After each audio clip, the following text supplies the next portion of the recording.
Nanti selanjutnya kita minta kepada Habib Bahar. Mana Habib Bahar? Takbir, takbir. Mudah-mudahan Allah berikan beliau panjang umur, sehat walafiat.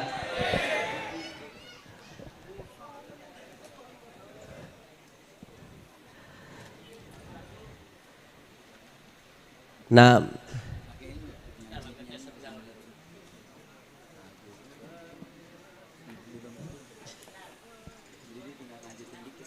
Allahumma shalli ala Muhammad.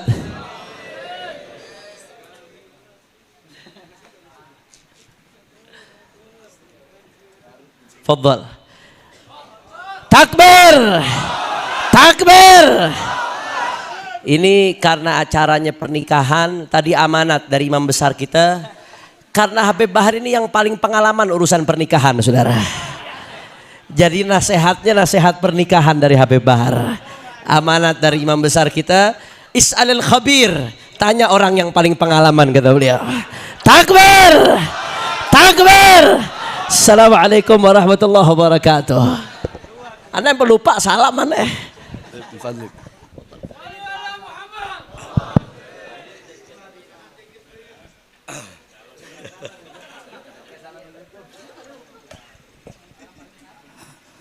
Assalamualaikum warahmatullahi wabarakatuh.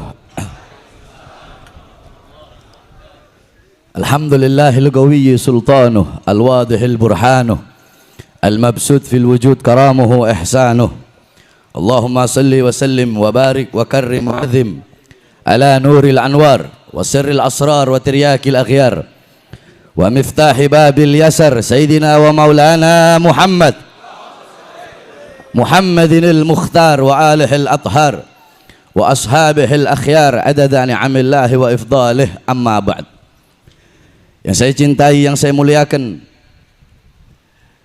guru kita bersama orang tua kita, Imam besar Al-Habib Muhammad Rizik bin Husain bin Syihab. Mudah-mudahan Allah panjangkan umur beliau, Allah sehatkan jasmani dan ruhani beliau, Allah perkuat langkahan kaki beliau di dalam berdakwah, berjuang di jalan Allah, menuntun kita semua menuju jalannya Allah subhanahu wa ta'ala. Amin, amin, ya rabbal alamin. Yang saya cintai, yang saya muliakan, segenap anak-anak mantu beliau, Al-Habib Hanif Al-Attas, Al-Habib Alwi bin Smith, Al-Habib Muhammad Al-Attas, selaku Ketua Umum Front Persaudaraan Islam. Yang saya cintai, yang saya muliakan, segenap para habaib yang lain, segenap para kiai. Tadi saya di atas ketemu dengan Kiai Haji Qurtubi. Biasa kalau kita kan tim asap, jadi di atas. Kalau di sini ini tim-tim yang nggak berasap. Kiai Qurtubi, Kiai Awid, beserta seluruh para kiai, para asatid, para alim ulama, segenap para tokoh masyarakat, segenap aparat pemerintah, seluruh pengurus Front Persaudaraan Islam beserta seluruh hadirin hadirat, bapak-bapak, ibu-ibu, khususnya para pemuda-pemudi umat baginda Nabi besar Muhammad yang selalu dimuliakan oleh Allah subhanahu wa ta'ala. Saudara-saudara sekalian yang dimuliakan oleh Allah, kita sering mendengar baiti jannati, rumahku sorgaku. Rumahku sorgaku bukanlah rumah yang mewah, bukanlah rumah yang di dalamnya terdapat perabotan-perabotan yang mahal, bukanlah suami yang ganteng, bukanlah istri yang cantik, bukanlah anak-anak yang pintar dalam urusan dunia. Tetapi rumahku sorgaku adalah suami yang taat kepada Allah, yang patuh kepada Allah, yang tunduk kepada Allah. Seorang istri yang soleha, alimah, abidah, zahidah, wari'ah, jayyah. Seorang istri yang ikhlas menerima kekurangan suaminya. Seorang istri yang sabar. Seorang istri yang bisa menjadi muallimah, muaddibah, mudarrisah lil abna. Seorang istri yang bisa menjadi madrasah, bisa menjadi guru, bisa menjadi ustadz, bisa menjadi pengajar, pendidik pertama bagi putra putrinya. Anak-anak yang pintar dalam urusan akhirat, dalam urusan agama, anak-anak yang taat, yang patuh, yang tunduk kepada Allah. Rumah tangga yang dihidupkan dengan Al-Quran, rumah tangga yang dihidupkan dengan sunnah-sunnah baginda Nabi besar Muhammad, rumah tangga yang dihidupkan dengan ilmu Nabi, akhlaknya Nabi, adabnya Nabi, waraknya Nabi, khaufnya Nabi, khasyahnya Nabi, zuhudnya Nabi, ibadahnya Nabi, qanaahnya Nabi. rumah tangga seperti ini inilah sorga. Walaupun rumahnya dari kardus, walaupun tinggal di bawah jembatan, kalau suaminya taat kepada Allah, patuh kepada Allah, tunduk kepada Allah, istrinya taat kepada Allah, patuh kepada Allah, tunduk kepada Allah, anak-anaknya taat, patuh, tunduk kepada Allah, rumah tangganya hidup dengan Al-Quran, hidup dengan sunnah Nabi Muhammad, rumahnya akan menjadi sorga, saudara-saudara. Oleh karenanya, wasiat yang pertama bagi para istri-istri, istri-istri semuanya, khususnya bagi kaum perempuan, ketahuilah bahwasanya engkau sebagai wanita, engkau sebagai seorang ibu, engkau sebagai seorang ibu adalah madrasatul ula, engkau adalah pendidik pertama, engkau adalah pengajar pertama, guru pertama bagi putra putrimu. Saudara-saudara, baik buruknya anak bukan tergantung dari bapaknya. Saya tanya semuanya, anak-anak kita lebih banyak waktu dengan siapa? Dengan kita sebagai suami atau dengan istri kita sebagai seorang ibu? Lebih banyak mana waktu anak? Lebih banyak dengan bapak apa dengan ibu? Lebih banyak dengan bapak apa dengan ibu? Saudara, baik buruknya anak tergantung daripada ibu. Yang mendidik seorang anak, terbentuknya watak seorang anak, terbentuknya sifat seorang anak, ada kebiasaan seorang anak baik atau buruk, bagus atau rusak, itu tergantung daripada ibunya. Saudara-saudara, Hadramut melahirkan para ulama, melahirkan para aulia, melahirkan orang-orang soleh. Kenapa? Itu tidak terlepas dari kepribadian wanita-wanita yang ada di Hadramut. Perempuan yang ada di Hadramut seumur hidup keluar rumah cuma 3 kali, saudara-saudara. Pertama, ketika mereka bermain bersama bapaknya, mereka keluar rumah masih kecil. Kedua, ketika mereka menikah, dari rumah orang tuanya menuju rumah suaminya. Ketiga, ketika mereka mati, dari rumahnya menuju kuburnya, saudara-saudara. Makanya tidak heran Hadramut melahirkan para ulama, para fuqaha. Di Hadramut, anak-anak umur 7 tahun, mereka telah hatam berkali-kali kitab Minhajut Talibin Al-Imam An-Nawawi. Al-Imam, contoh Al-Imam Al-Habib Abdullah bin Alwi Al-Haddad, umur 3 tahun, beliau terkena penyakit cacar yang menyebabkan kedua mata beliau buta. Tetapi di umur 6 tahun, beliau hafal Al-Quran. Di umur 9 tahun, beliau hafal Kutubus Sittah, Bukhari, Muslim, Sunan Abi Daud, Tirmidzi, Ibnu Majah, An-Nasai. Di umur 10 tahun, beliau hafal Kutubul Ghazali, Ihya Ulumuddin, Minhajul Abidin, Miyarul Ilim, Bidayatul Hidayah, dan lain-lainnya. Al-Imam Al-Habib Ali bin Muhammad Al-Habsyi, beliau umur 10 tahun mendapatkan magam yang sangat tinggi, magam kewalian yang sangat tinggi beliau dapatkan di umur 10 tahun. Apa itu? Ra'an Nabi SAW yaqdatan. Beliau melihat Nabi Muhammad dalam keadaan sadar, melihat Nabi Muhammad dalam keadaan terjaga. Kenapa? Itu tidak terlepas dari pendidikan ibu beliau, yaitu Syarifah Alwiyah Al-Jufri. Sampai-sampai diceritakan di Hadramut ada seorang syekhah yang berbangsa Al-Amudi. Wanita tersebut pernah mensyarahkan kitab Minhaj Al-Imam An-Nawawi. Di akhir kitabnya beliau memberikan ta'liq, memberikan komentar yang bunyinya, tolong dikasih uzur kalau ada kata-kata yang salah dalam penyarahan ini kitab. Kenapa? Karena aku mensyarahkan ini kitab dalam keadaan menyusui anak-anakku. Perempuan Hadramut nyusuin anak sambil menyarahkan kitab Minhaj. Nggak heran di Hadramut anak umur 7 tahun, 8 tahun, 9 tahun telah hatam berkali-kali kitab Minhajut Talibin Al-Imam An-Nawawi. Banyak perempuan-perempuan sekarang, istri-istri kalian, saudara-saudara, mereka tahu di mana letak lemarinya, di mana letak alat riasnya, alat make upnya, di mana letak dapurnya, di mana letak kompornya. Istri-istri kalian tahu, tapi istri kalian tidak tahu di mana letak anak-anak perempuannya ketika malam. Saya tanya, istri kalian di rumah apabila ada emas, intan, permata, berlian, uang, apakah ditaruh di luar rumah atau ditaruh dalam lemari dikunci rapat-rapat? Jawab. Ditaruh di lemari. Kenapa nggak taruh di luar? Takut hilang, takut diambil orang, takut dirampas orang, takut dirampok orang. Emas, intan, permata, berlian kalian kunci rapat-rapat dalam lemari. Tapi kenapa putri-putri kalian, anak-anak perempuan kalian umbar seperti binatang, saudara-saudara? Apakah emas, intan, permata, berlian lebih berharga daripada anak-anak perempuan kalian?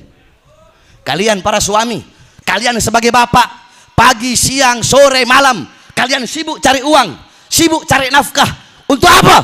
Untuk memberi makan jasmani anak-anak kalian.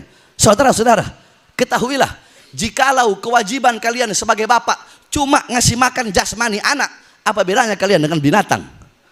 Kalau kewajiban kalian cuma cari uang, ngasih makan istri kalian, ngasih makan anak kalian, nggak ada beda dengan binatang. Kalian belum bangun, binatang sudah bangun duluan untuk mencari ikan makan untuk anak dan istrinya. Ada yang lebih wajib bagi kalian, ada yang harus kalian utamakan, ada yang harus kalian dahulukan, ada yang harus kalian pentingkan. Apa? Memberi makan jiwa, hati, dan roh anak-anak kalian.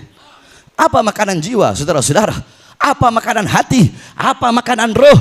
Makanan jiwa, makanan hati, makanan ruh adalah ilmu. Hati 3 hari gak kena ilmu, hati menjadi mati. Maka tanyakan kepada kalian, sebagai bapak, sebagai suami, telah berapa lama kalian menjadi sebab hati anak-anak kalian mati, hati istri-istri kalian mati, sehingga anak-anak kalian menjadi anak-anak yang durhaka, dan istri kalian menjadi istri yang durhaka. Jadi ingat, wasiat saya, nasihat saya, baik buruknya anak tergantung daripada ibunya, baik buruknya istri tergantung daripada kita sebagai suami, saudara-saudara. Jadi anak bagaikan penumpang, ibu atau istri kita bagaikan perahu.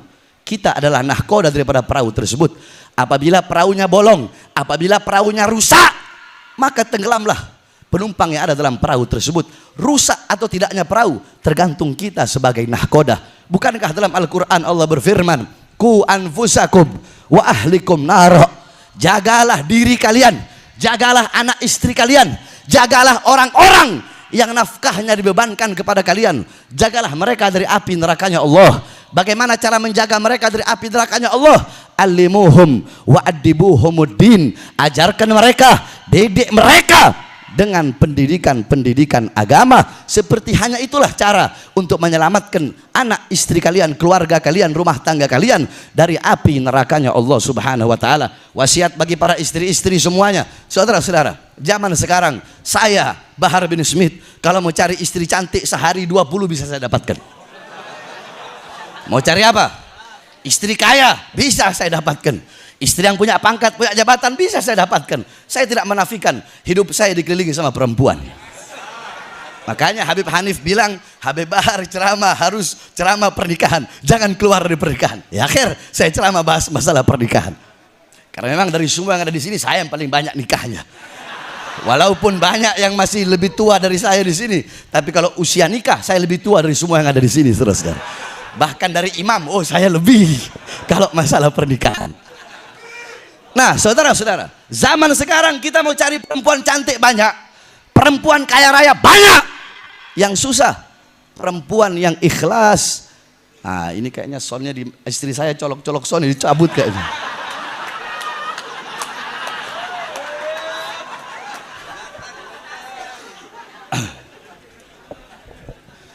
Saudara-saudara, kenapa soundnya ini? Lun, jangan dicabut Lun. Kakak lagi ceramah Lun. Saya kalau ketemu besan Habib Ahmad bin Soleh, yang tadi anak beliau Said Bagir menikah dengan putri imam besar kita, yaitu Sayyid Bagir dan Syarifah Fairuz. Kalau ketemu Habib Ahmad, pasti Habib Ahmad bilang, Beb, masih ingat nggak waktu dulu sidang? Kenapa Beb? Anak udah lupa. Dulu yang waktu hakim pernah tanya. Jadi hakim waktu itu nanyanya ke Habib Muhsin bin Zaid. Mana Habib Muhsin? Oh udah pulang. Habib Muhsin mungkin ingat. Jadi hakim nanya ke Habib Muhsin, Beb, waktu itu Habib Muhsin menjelaskan tentang keutamaan mati syahid akan mendapatkan bidadari di sorga. Ini hakim usil, dia nanya, Beb, emang kalau bidadari di sorga ngumpul sama istri, emang istri gak cemburu sama bidadari? Habib Muhsin gak jawab. Kata Habib Muhsin, oh kalau masalah istri biar Habib Bahar yang jawab. Akhirnya saya jawab, oh yang mulia, di sorga itu kenikmatannya kekal abadi. Tidak ada perkara apapun yang memutuskan kenikmatan di sorga. Nah, cemburu itu bisa memutuskan kenikmatan. Jadi rasa cemburu tidak ada di sorga. Seperti saya istrinya 4 yang mulia. Jadi nanti di sorga istri saya itu nggak ada rasa saling cemburu. Oh begitu Bebe, iya. Begitu selesai sidang di skors, saya turun, istri saya Fadlun cemberut sama saya. Oh begitu Kak, enggak Lun, tadi kakak salah ngomong, salah ucap.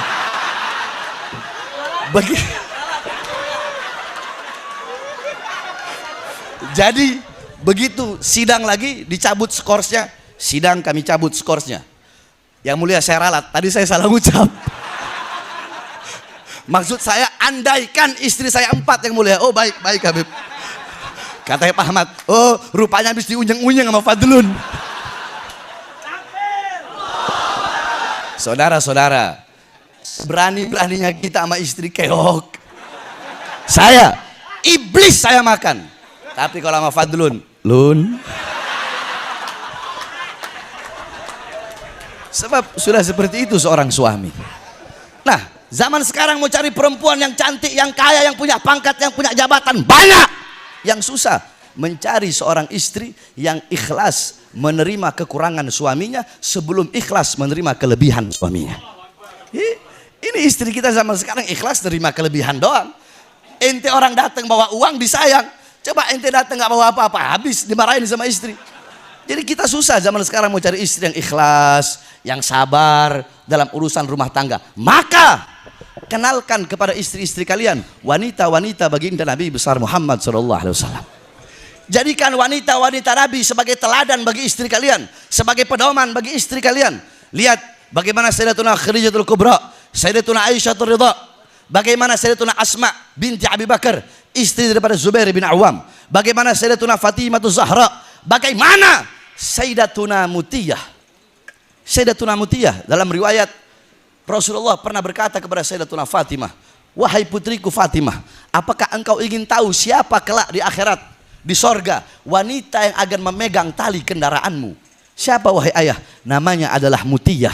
Dia adalah wanita yang kelak di akhirat akan memegang tali kendaraanmu. Coba engkau lihat amal perbuatan apa, ibadah apa yang dilakukan oleh Mutiyah sehingga kelak di akhirat dia akan memegang tali kendaraanmu. Maka saudara-saudara, datang Sayyidatuna Fatimah bersama Sayyidina Hasan yang ketika itu masih kecil, diketuk pintu rumah. Assalamualaikum. Dari dalam dijawab, waalaikumsalam. Man? Ana Fatimah bintar Rasul. Aku adalah Fatimah putri Rasulullah. Oh ya wahai Fatimah, engkau bersama siapa? Aku bersama anakku Hasan. Oh mohon maaf wahai Fatimah, engkau tidak boleh masuk karena engkau bersama putra, engkau bersama laki-lakimu, engkau bersama putramu, engkau bersama seorang laki-laki. Datanglah kembali besok. Datanglah kembali besok, aku izin dulu kepada suamiku. Besok Sayyidatuna Fatimah datang, bawa Sayyidina Husain, bukan Sayyidina Hasan. Ketika dia bawa, Assalamualaikum, waalaikumsalam, wahai Fatimah, masuklah. Hasan sudah diberi izin oleh suamiku. Tapi sekarang aku datang bukan bawa Hasan, tapi bawa Husain. Oh mohon maaf, kalau Husain belum diberi izin, Hasan sudah diberi izin. Balik lagi engkau besok. Besoknya balik, saudara-saudara, baru dipersilahkan masuk. Ketika dipersilahkan masuk, Sayyidatuna Fatimah melihat Siti Mutiyah biasa-biasa saja. Ahli ibadah? Bukan. Ahli agama? Bukan. Ahli ilmu? Bukan. Ahli Quran? Bukan. Terus amal ibadah apa yang dilakukan oleh Sayyidatuna Mutiyah sehingga kelak di akhirat akan memegang tali kendaraan Sayyidatuna Fatimah? Tiba-tiba Sayyidatuna Fatimah melihat ada 3 buah benda. 3 buah benda tersebut ditaruh di tempat yang tinggi, tidak sama seperti benda-benda yang lain. Seakan-akan 3 buah benda itu diutamakan, dikeramatkan. Ketika dilihat ternyata 3 buah benda tersebut adalah lap, cambuk, kemudian gunting, saudara-saudara. Nah, Sayyidatuna Fatimah berkata, wahai Mutiyah, untuk apa 3 buah benda ini? Sayyidatuna Mutiyah berkata, yang pertama lap. Ketika suamiku pulang kerja, suamiku pulang mencari nafkah, seluruh keringatnya dari ujung rambut sampai ujung kaki, aku hapus, aku lap keringatnya dengan lap tersebut. Karena keringat itulah yang jatuh untuk memberikan aku nafkah. Terus untuk apa ini cambuk? Selesai suamiku pulang kerja, selesai aku lap keringatnya, aku telah masak. Aku sediakan makanan-makanan yang telah aku masak dimakan oleh suamiku. Ketika suamiku selesai makan, aku kasih cambuk tersebut. Seraya aku berkata, wahai suamiku, jikalau makanan ini tidak enak, aku rela, aku ridho, engkau cambuk aku sebagai pelajaran besok aku masak masakan yang enak. Kira-kira istri kalian begitu? Hah? Istri kita? Tunggu Alwi. Ini selesai, habis ini selesai. Sabar. Ini saya punya ponakan Alwi. Itu begini begitu. Saya tanya, istri kalian begitu? Oh, istrinya kita orang. Istrinya kita orang. Sayang, kurang asin, masak aja sendiri. Banyak ngomong, udah dimasakin, banyak protes. Yang ketiga, gunting. Untuk apa gunting tersebut? Gunting tersebut ketika suamiku mau tidur, aku serahkan gunting tersebut dan aku berkata, wahai suamiku, aku takut ketika engkau tidur, engkau tidak bisa bangun lagi. Maka jikalau dari tadi semenjak aku semenjak engkau memejamkan matamu melihatku, semenjak engkau bangun tidur tadi, sampai sekarang engkau mau tidur, hari ini ada kata-kataku yang menyakiti perasaanmu atau tidak mengenakkan hatimu, aku rela, aku ridho, engkau potong lidahku. Karena ketaatannya kepada suami, baktinya kepada suami, karena perkara inilah kelak di akhirat Sayyidatuna Mutiyah akan memegang tali kendaraan Sayyidatuna Fatimah. Maka didik istri-istri kalian semua dengan pendidikan Nabi Muhammad, karena tidak ada pendidikan yang lebih mulia, yang lebih agung selain daripada pendidikan baginda Nabi besar Muhammad sallallahu alaihi wasallam. Mudah-mudahan semua istri kita menjadi istri yang salehah, alimah, menjadi istri yang bisa mendidik anak-anak kita dengan pendidikan baginda Nabi besar Muhammad sallallahu alaihi wasallam. Yang terakhir, saya ingin mengucapkan selamat kepada As-Sayyid Bagir Ibn Ahmad Al-Attas. Selamat, nggak bakal bisa nikah lagi, saudara-saudara.